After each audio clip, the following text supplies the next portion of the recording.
Hi, I want to talk to you for a couple minutes.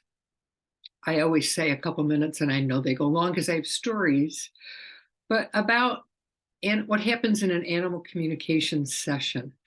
I've talked about the kinds of ways that you can use animal communication, and I'll mention that again. But I want to talk about the session itself, because as animal communication becomes more accepted, and it is. It used to be like, what is that? That's crazy. People are just taking your money and telling you what you want to hear and all kinds of stuff. But it's become, I'm recording this in at the end of 2022. It's a lot more acceptable. People don't really roll their eyes. Well, the group, the people that I know may not understand it, but they don't roll their eyes and they're willing to try it. But I wanted to just tell you what happens in a session so maybe you won't think it's so strange if you do.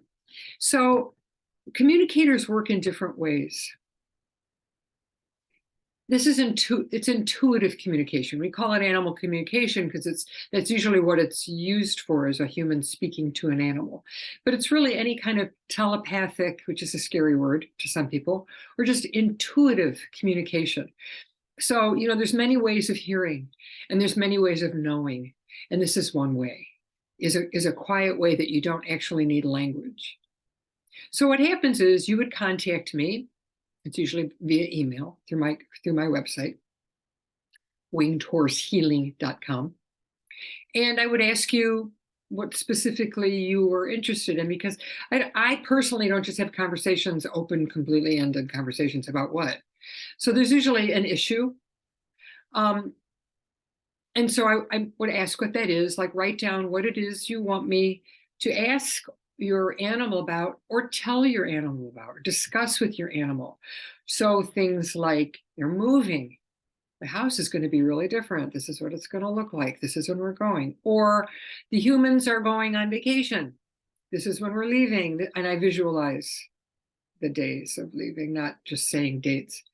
This is how long we'll be gone. This is the situation. Somebody's coming to take care of you, or you're going to a kennel, or so it's explaining a situation. So I ask for this to be told to me. What is it you want me to talk about with your animal? It could be end of life issues. Are you ready to leave? Do you want assistance? They're very clear in their answers about this. We're considering bringing another animal into the home. How do you feel about that? This is the animal. This is what, again, this is what would happen. This is how we're going to handle this initially. And if you don't like it, this is what we're going to do. And also speak to the other animal that you're bringing in. Sorry, this just happened today. A friend of mine has a sanctuary, and people adopt animals thinking, oh, great, it's going to be great. And then their other animal doesn't get along and they don't know what to do. So they bring the animal back. This happens like all the time at all of the adoption centers for animals. It's very sad. So that's something else that you could hire a communicator for. So just explain a situation. Ask for feedback. So I ask you, this is how we're talking about how a session works. I want that background, usually via email. I don't really want to speak to the human because I don't want to pick up on their energetic anxiety, or let's do it in writing. Just give me the facts. Like if the dog is ready to leave, how long have they been ill? What's going? Just give me, the information that you think I need, and the questions, and then we set up an appointment. I don't just do it whenever. We set up an appointment, and you do not need to be present. A lot of practitioners, animal communicators, do this on the phone. They're speaking with the human, so they don't do this intake. They do it while you're on the phone. The intake, I don't charge extra for. That's just part of the fee. So there's the intake, and then I do the session with the animal. You're not there. I already have the questions. And again, I don't want to be listening to you talk, listening to your thoughts that you're not expressing, your fear, your anxiety, your happiness, none of it. I don't want you there. It's me and the animal from a distance. So we have an appointment Tuesday at 10 o'clock. I check in with the animal. You can be there if you want to. I'm not going to talk to you. And I ask you that you do not engage with your animal. So you're not walking your dog, you're not feeding her, you're not, whatever. It's just your animal's quiet. Cats will often leave the room. People have told me this. Cats will leave the room, go to their favorite little hiding place, and come back when the session's over. I love it. Isn't that fascinating? Dogs will often just, go to sleep, or they may be walking around. That doesn't happen often, but it doesn't matter what they do. I'm talking to them. What's important is that it's just me and them. So I have a list of questions, and what happens is I call the animal in, and I am a Reiki master. So I use Reiki. It is completely separate modality. You do not have to be a Reiki practitioner to do animal communication. It is not necessary. But I combine the two, and I tell my clients this. So if I feel the need for some little bit of healing, I will do that. But it's also how I call them in. So I will say, I'll do the Reiki symbols, and I'll say, that's how I get a strong energetic connection. That's how I work. And I'll say, this healing is for, I can't think of a name, my dog, Ziggy. This healing is for Ziggy, friend of Pam, Ziggy, Ziggy, Ziggy. I'll say the name 3 times, and the animal is always there. How do I know it's the right animal? I know because I've been doing this for 25 years. And when I give the report, the person has never said, oh, well, that's not my animal. It's never happened. So that's how I know, by the feedback from the human afterwards. So I see, because people have said to me, well, don't you need to be on the phone? Well, does your dog talk on the phone? No. This is a telepathic communication. Doesn't matter how far away you are. I worked with animals in other countries. I helped a cat in New Zealand. I live in the United States, in Illinois. A cat in New Zealand come home when he was kind of stranded after a storm. And, it doesn't matter how far away you are. And I'd never met him. I do get a picture. I apologize. I didn't mention that part. I like a picture. You don't really need one. Just need the name and the name of the human. But I like having a picture. So I don't stare at it. I'm not reading the picture. I look at it before the session. So just I can have a sense and a picture of the animal. I like to do that. It makes it more personal for me. And then I talk to the animal, just like I'm talking to you right now. Hi, you're human. Vanessa asked me to talk to you. Would that be okay? Would you talk to me today? She'd like me to talk to you about, she's going on vacation. And it's this many days, and I visualize the days. And this is what's going to happen. Your friend Susie that comes over sometimes to feed you is going to be coming twice a day. That's how I talk. And I have pen and a pad. I have specific notebooks for these notes. And I don't censor anything. I write down what I hear. Sometimes I'm asking questions. So I'll write it in dialogue form. I'll write Pam, and I write the question. How do you feel about your food? And then the answer, bangles. I don't like this. I would like some. And I write it down, and I don't censor anything. And I have found once in a while, something I'm like, did I hear that right? Because I'll sometimes check. Did you say you did? Really? Okay. And I'll write it down thinking, oh, I'm going to look like an idiot. I can't give you an example right now. I can't remember. But I'm going to look like an idiot. I can't tell the human this. And I'm like, yes, you can, because that's what you heard. And I swear to you, every time I think I should censor something, that turns out to be the most important thing in the notes that the person grabs onto. He said that? Oh, how did you know? I swear, every time. It doesn't happen that often. That's why I can tell you that every time, I'm really glad I didn't censor. So in my classes, I teach, don't censor. I actually just happened in a class of mine. A student of mine was speaking to my animals that day and was speaking to my Ziggy, and heard something about his paw being sore and thought, I don't know, that's not, she didn't say.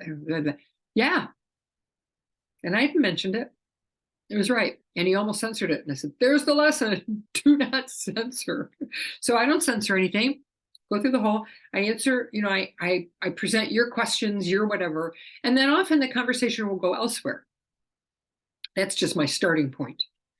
And again, if an animal's sick, Reiki is just part of the deal. And at the end of the session, I write up notes. Often it's dialogue, Pam Ziggy, Pam Ziggy, Pam Ziggy. Sometimes, and it's actually becoming more that way lately. Again, I've been doing this for 25 years. Sometimes it's just kind of a summary, because that's how I hear it.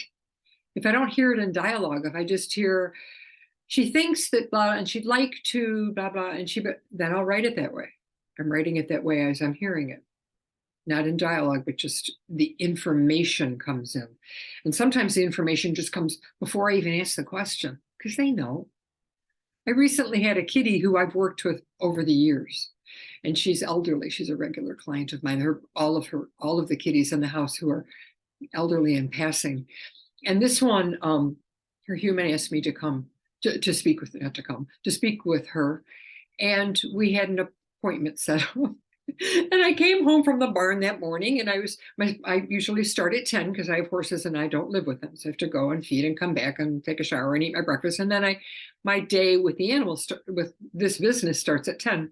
I had a 10 o'clock appointment with this kitty, and I'm at the stove stirring my oatmeal like 9 o'clock in the morning. And here she is. So they know. She starts blah, blah, blah, blah, blah, talking about the stuff that I was going to ask her. And it's my dog. It's hearing me getting excited. That's Ziggy. And I said, sweetie, you have to wait because I have to write down. I'm not ready. You're going to have to wait. I'm so sorry that you're so ready for this conversation. And then, a little bit later, when I called her in, I didn't need to call her in. She was sitting there waiting for me. And again, this is from a distance.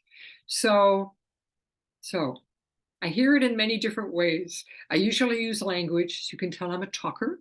I'm also a writer, and so language is my medium.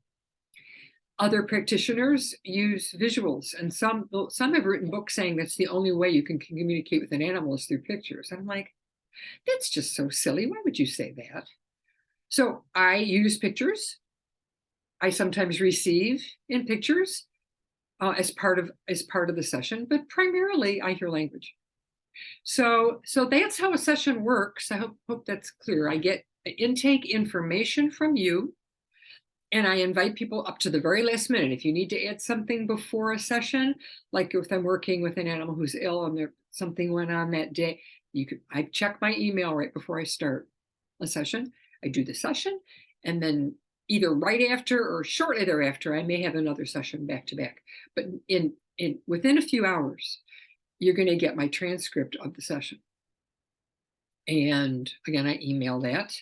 I learned this from experience. When I first started, I would do intake on the phone and I would do the report on the phone. And oh my goodness, I was spending hours because people want to talk. And I understand that, but no, it's not just about money. It is. I'm a professional, but it's also kind of murkying the waters when you tell me too much. I don't want to know everything. I want to know what I need to know.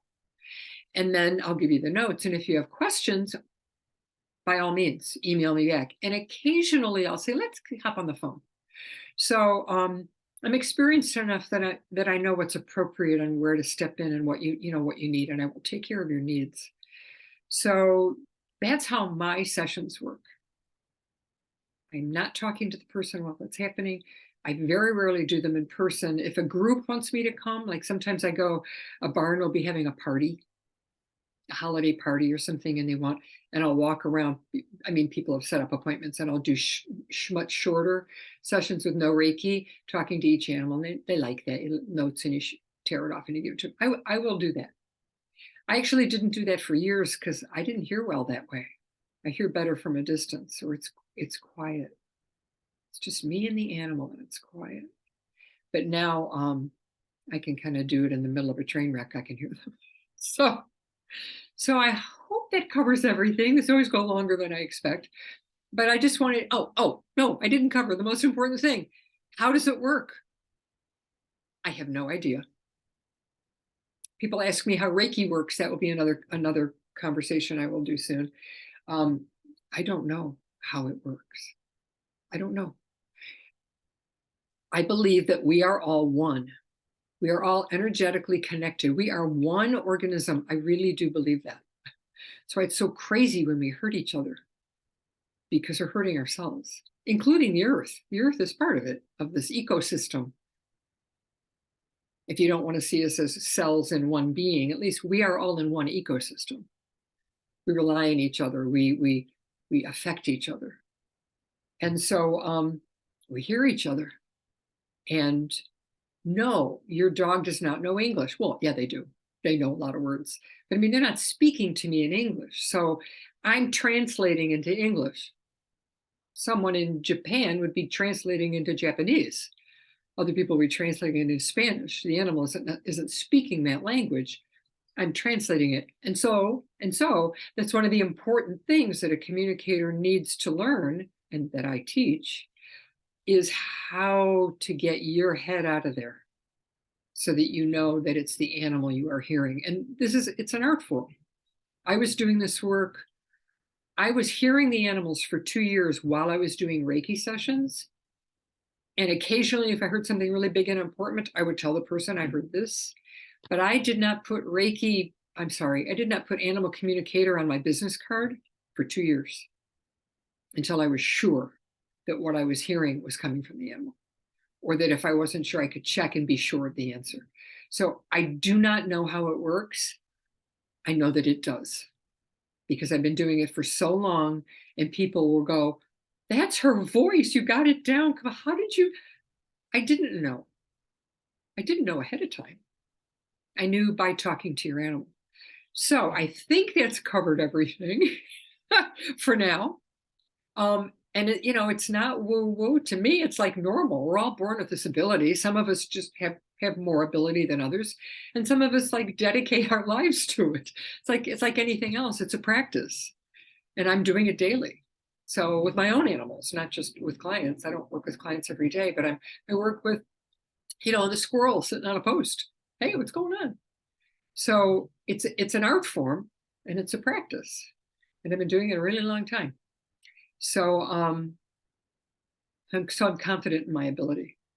So if you would like to learn more, or make an appointment, or talk to me, or just learn, there's a whole bunch of testimonials on my website. I am Pam Sorellis at Winged Horse Healing, Winged, W-I-N-G-E-D, Winged Horse, Pegasus, wingedhorsehealing.com, and you can contact me that way, or you can, down below this video, you can comment and I will see it. And that's it for now. And this was kind of long, but I hope you enjoyed it and it answered some questions. And if you have more questions, feel free to ask. Okay, thank you. Take care.